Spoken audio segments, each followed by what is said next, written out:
Hello, bienvenue sur Simply Mum Podcast. Je suis Chris, maman solo, assistante sociale, créatrice de contenu, multicasquette comme nous toutes. Ici, on parle gestion du quotidien, organisation avec les enfants, budget, mais également des réflexions sur notre rôle de maman, de femme et toutes les difficultés qu'on peut rencontrer et les solutions bien sûr aussi qui existent. Certains des épisodes sont également en version vidéo, alors n'hésite pas à te rendre également sur ma chaîne YouTube Simply Mum. Et puis si l'épisode t'a plu, n'hésite pas à partager ton avis et à laisser une jolie note. Je te souhaite une bonne écoute. Alors aujourd'hui, j'ai pensé que ce serait intéressant de parler optimisation du temps, comment optimiser son temps, parce que le temps est une ressource limitée. On a 24 heures chaque jour. Ça, jusque-là, je pense que vous êtes d'accord avec moi. Et sur ces 24 heures, c'est à nous de décider ce que nous allons faire de ces 24 heures, comment nous allons gérer, optimiser ces 24 heures. Et c'est de ça que je voudrais vous parler aujourd'hui. On a tous des journées très remplies, que ce soit par le travail, les tâches à la maison, s'occuper des enfants. Il y a toujours une liste de tâches interminables à faire et en général, on n'a jamais assez de 24 heures pour pouvoir tout faire. Je vais vous partager 10 conseils, 10 astuces pour optimiser son temps de manière à faire ce que vous avez à faire, les urgences, les priorités, et à aussi quand même pouvoir se reposer, vivre, se détendre, parce que la vie ce n'est pas juste une liste de tâches à accomplir tous les jours, c'est aussi profiter, passer du temps avec sa famille, avec ses enfants, avec ses amis. Et j'ai pensé que ce serait également intéressant de développer plus profondément chaque astuce que je vais citer dans les mois à venir. Parce que là, je vais vous parler des astuces que j'ai identifiées, je vais rapidement les développer, mais je pense que chacune d'elles mériterait d'être développée dans un podcast entier pour chacune. Allez, on commence tout de suite par le premier conseil pour optimiser son temps, c'est établir des routines. Alors les routines permettent d'optimiser notre temps parce que les routines, ce sont des habitudes qui sont mises en place, mais des habitudes réfléchies. On réfléchit à l'avance à des actions qu'on veut mettre en place de manière répétée. Et dans le quotidien, ça permet de libérer l'esprit, de ne pas réfléchir au fait qu'il faut faire cette action ou pas. On sait qu'on doit la faire, on la fait sans réfléchir et on est aussi plus rapide pour l'exécuter puisque c'est une habitude qu'on fait très régulièrement. Et donc ça permet de gagner du temps parce que on va plus vite, ça permet de gagner du temps parce qu'on ne réfléchit pas pendant un certain temps pour savoir est-ce qu'on le fait ou est-ce qu'on le fait pas, comment on le fait, et ça permet aussi de dégager de l'espace mental. Donc les routines qui peuvent être mises en place, ça peut être de planifier ses repas à la semaine, une routine pour les devoirs avec les enfants, suivi douche, pyjama, repas, on lit une histoire dodo. Voilà, c'est un exemple de routine. Ça peut être le fait de se laver les dents après chaque repas automatiquement, de débarrasser son assiette et d'essuyer la table. Il y a plein de petites routines qui peuvent être mises en place dans le quotidien. Vous en avez certainement sans vous en rendre compte. En fait, c'est des habitudes. Une routine, c'est plusieurs habitudes collées les unes aux autres. Par exemple, dans une routine, on va avoir je me lève, je vais aux toilettes, je me brosse les dents, je me fais un café. Deuxième conseil pour optimiser son temps, c'est de prioriser les tâches. Quand on a peu de temps, c'est vraiment important de prioriser parce que comme je disais tout à l'heure, on a plus de choses à faire que de temps disponible. Donc dans tous les cas, on n'aura pas le temps de tout faire, donc autant prioriser. La to-do list, c'est une bonne méthode pour prioriser. Déjà, elle permet de se vider la tête en écrivant toutes les choses qu'on a à faire et ça permet de ne pas les oublier.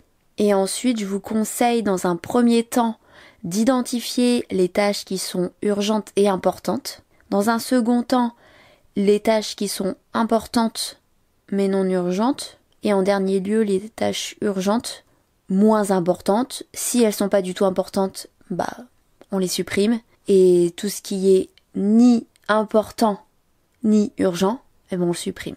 Après voilà, si vous avez du temps supplémentaire pour faire ces tâches et que ça vous fait plaisir, faites-les. Mais si vous n'avez pas le temps, clairement, elles seront remises à plus tard ou jamais faites. Cette méthode permet de prioriser ce qui est le plus important pour vous. Troisième conseil, quelque chose qui n'est pas facile à faire pour beaucoup de personnes, c'est le fait de dire non. Décliner les demandes d'aide, de services, d'actions, de tâches qui ne correspondent pas à notre travail, à nos priorités, de manière à éviter de nous surcharger et d'ajouter des tâches à notre liste, des tâches qui vont nous faire perdre du temps et du coup on n'aura plus le temps de faire les tâches vraiment importantes. Donc savoir dire non, ça peut être savoir dire non au travail. Alors je vous dis pas de pas faire de travail, Des fois au travail on nous demande beaucoup plus que ce qu'on devrait faire. Donc c'est important de savoir dire non. Avec les enfants également. Parfois, ils veulent un dessin animé en plus, ils veulent inviter les copains et on est fatigué. Il y a des amis qui veulent venir à la maison pour manger, mais on est fatigué, on a envie de dire non, mais on n'ose pas dire non. Si, il faut dire non, il faut se préserver. Gardez votre temps disponible pour vous, pour vos proches, pour vos amis, mais pas pour la terre entière. Et encore pour les amis, il faut savoir se limiter. Et même pour nos proches, il faut savoir se limiter. Ça peut paraître égoïste, mais c'est pas le cas. Alors je vous dis pas de ne jamais rendre service, c'est pas ça. Mais je pense qu'il y a des périodes dans notre vie où c'est plus compliqué de rendre service, c'est plus compliqué d'être disponible. Et à ce moment-là, il faut savoir dire non. Et même quand on a plus de disponibilité, c'est bien de rendre service, etc. Mais faut quand même savoir poser des limites. Votre temps est sacré. Quatrième conseil pour optimiser son temps, c'est le fait de déléguer aux enfants, d'impliquer les enfants dans toutes les tâches quotidiennes dès leur plus jeune âge. Ils peuvent commencer à vider le lave-vaisselle ou à mettre leur assiette au lave-vaisselle. Ça se fait petit à petit. Ranger leurs jouets ou une partie, ranger les livres, leur donner des petites tâches à faire dans la semaine ou par jour en fonction de leur âge, ou qu'ils aient une responsabilité dans la maison, nourrir les animaux, arroser les plantes. Il y a plein de choses qui peuvent être mises en place. Au début, ça prend plus de temps parce qu'il faut leur expliquer, il faut les accompagner, mais au fur et à mesure des années, vous pourrez augmenter les difficultés des tâches et des responsabilités et augmenter aussi le nombre. D'un côté, ça vous rend service, mais ça leur rend aussi service parce que du coup, ils apprennent à se débrouiller, à être autonomes, à être dégourdis. Alors il y a des enfants qui seront naturellement dégourdis entre guillemets, même si j'aime pas ce mot, et d'autres qui auront vraiment besoin de ça pour se préparer à leur vie d'adulte. Et personnellement, je suis une mère très maternelle, maternisante, je sais pas si on peut dire ça comme ça.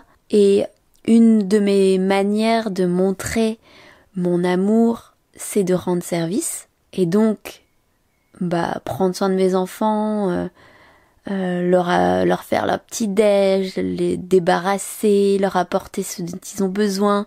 Voilà, c'est plein de petits services que j'adore leur faire, les traiter comme des princes et des princesses parce que c'est ma manière de leur montrer que je les aime.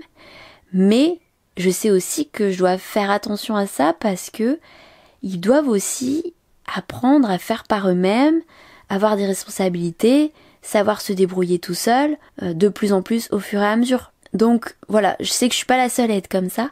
C'est important qu'ils aient des responsabilités et qu'ils gagnent en autonomie au fur et à mesure. Et en même temps, ça nous permet de dégager du temps pour nous. 5e conseil, ça rejoint le 4e, c'est déléguer, mais cette fois-ci à l'entourage. Déléguer à sa famille proche, à ses amis, ses voisins. Un exemple tout bête, c'est le fait que les grands-parents gardent de temps en temps les enfants. Alors je sais que c'est pas toujours facile de déléguer et de demander de l'aide entre guillemets aux autres. Donc je pense que ça c'est un point qui mérite d'être développé sur comment déléguer, comment se faire aider. Je pense que quand on nous rend service, c'est toujours donnant-donnant. C'est-à-dire que quand quelqu'un nous rend service, nous on lui rendra service d'une autre manière. Ça veut pas dire que s'il nous a aidé pendant 2 heures, on rendra un service pendant 2 heures. Ça peut être le fait d'être à l'écoute le jour où il aura des problèmes. Ça peut être le fait de, je sais pas, lui apporter un gâteau un jour. Dans tous les cas, je pense que c'est toujours important qu'il y ait un retour, que ça soit pas toujours dans le même sens. Après, c'est pas, voilà, je t'ai donné ça a telle valeur, je te donne exactement la même valeur. Il y a des moments où on sera plus aidé dans notre vie parce qu'on aura besoin de plus d'aide à ce moment-là. C'est important de s'en souvenir et de rendre l'appareil à ces personnes qui nous ont aidés le jour où elles en auront besoin. Le retour est pas forcément immédiat, mais c'est important que ce retour existe et se produise à un moment. On peut également déléguer en payant. Je pense par exemple au centre de loisirs qui garde les enfants, au personnel de ménage.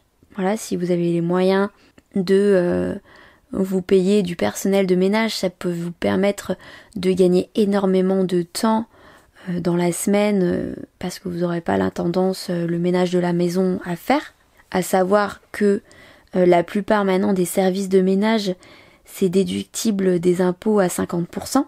Il y a également tout ce qui est robotique qui peut nous aider comme les robots aspirateurs, les robots tondeuses.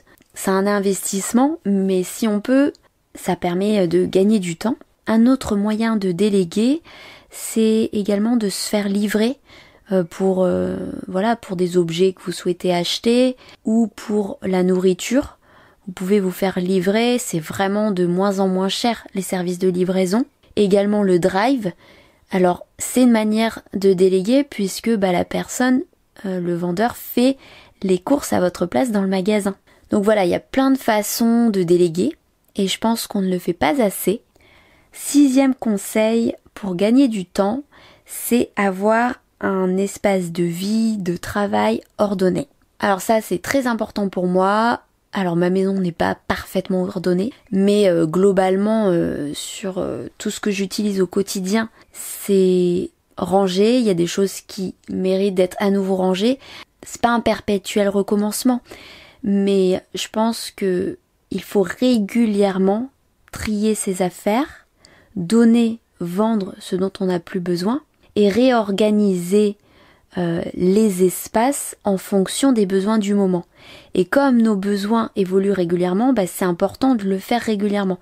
C'est pour ça que c'est pas en rangeant une fois dans l'année sa maison à fond que c'est bon, maintenant elle va rester rangée. Non, parce qu'on accumule des choses quotidiennement, on change de façon de vivre, d'organisation régulièrement, de besoins.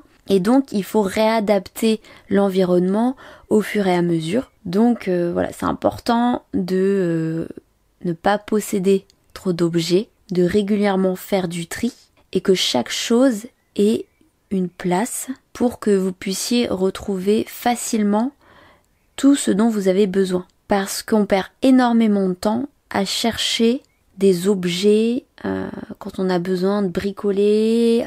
Le but c'est pas de tout le temps perdre 5 minutes à chercher où est-ce qu'on l'a rangé.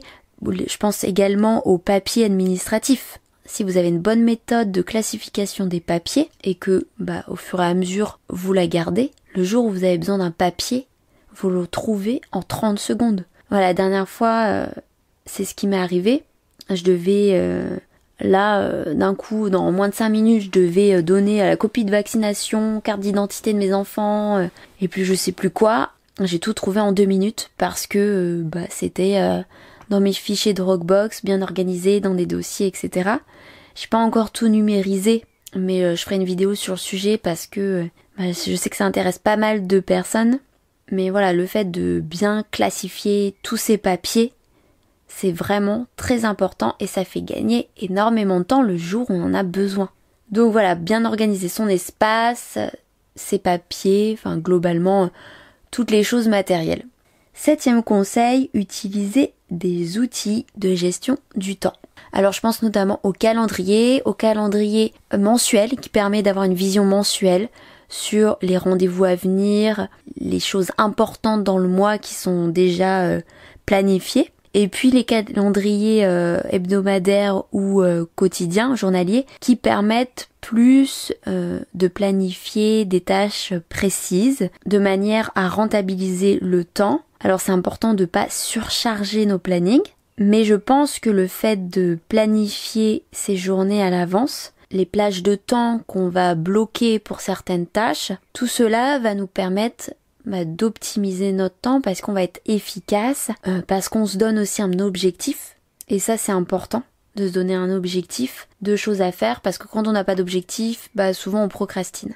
J'aime aussi utiliser les rappels sur Google Agenda, les rappels de tâches qui me permettent de me libérer de la charge mentale et de ne pas oublier que je dois préparer un pique-nique pour le lendemain, que je dois déclarer mes impôts avant telle date ou payer telle chose avant telle date. Alors ça optimise pas le temps en soi, mais ça permet de libérer de la charge mentale et de faire les choses en temps et en heure. 8e conseil pour optimiser son temps, c'est la méthode du batching. C'est le fait d'accomplir des tâches similaires sur un temps donné. Par exemple, le fait de cuisiner pendant 3 heures le dimanche après-midi, 3, 4, 5 repas pour les jours à venir. On bloque un temps et pendant ce temps-là, on fait qu'une seule tâche. Ça peut être aussi s'occuper du linge, faire des tâches ménagères dans la maison.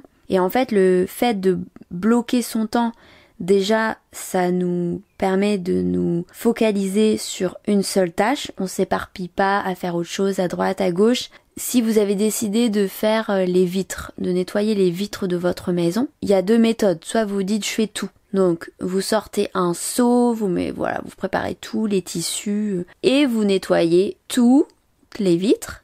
Et ensuite, vous lavez votre seau, vous rangez votre raclette, votre petit tissu à la machine, et puis voilà. Alors que si vous dites, aujourd'hui je fais 2 vitres, la semaine prochaine je ferai la baie vitrée, la semaine d'après les Velux, en fin de compte, à chaque fois, vous allez sortir votre seau, mettre le produit, chercher la lavette, etc. En fait, ce temps de préparation à chaque fois, et le temps de nettoyage à la fin, ça va être du temps qui va être compté à chaque fois. Alors que si vous regroupez la tâche en une fois, alors oui, c'est un petit peu fatigant, mais si vous regroupez la tâche en une fois, eh bien vous optimisez ce temps de préparation et de nettoyage, rangement à la fin. Vous pouvez utiliser la méthode du batching, pareil au travail. Vous gérez vos mails pendant 45 minutes non-stop. Vous lisez tous vos mails et vous les triez en fonction de est-ce que c'est traité, non traité, etc. C'est le fait vraiment de regrouper une tâche et de se donner un temps pour le faire et de faire que ça et rien d'autre pendant ce temps. 9e conseil pour optimiser son temps, c'est le fait de pratiquer l'automatisation. Automatiser les tâches qui sont récurrentes. Par exemple, si vous avez un loyer à payer, vous faites pas un chèque tous les mois et vous envoyez votre loyer à votre propriétaire. Vous avez un virement qui se fait automatiquement sur le compte du propriétaire pour le payer. L'automatisation, ça peut par exemple être une liste de courses déjà établies chaque mois de produits qu'on consomme tous les mois. Ça par exemple, je sais qu'on peut le faire sur Leclerc Drive. Lorsque vous faites vos courses, vous pouvez créer une liste de produits de base pour que vous puissiez la retrouver, pour la mettre dans votre panier automatiquement tous les mois, sans avoir à aller rechercher chaque produit à chaque fois. Vous pouvez également avoir des abonnements pour des produits que vous recevez tous les mois, des livraisons de boissons ou de produits de base. Vous pouvez aussi vous faire des rappels récurrents sur les anniversaires, sur les rendez-vous médicaux tous les X temps pour les enfants. Voilà, il y a plein d'automatisation qu'on peut mettre en place. Ça, c'est aussi un point qui mérite d'être développé parce que il y a plein de choses qu'on peut automatiser et dont on ne soupçonne même pas l'existence. Dernier conseil, 10e conseil pour optimiser son temps. Alors, c'est pas parce que je l'ai mis en dernier que c'est le moins important.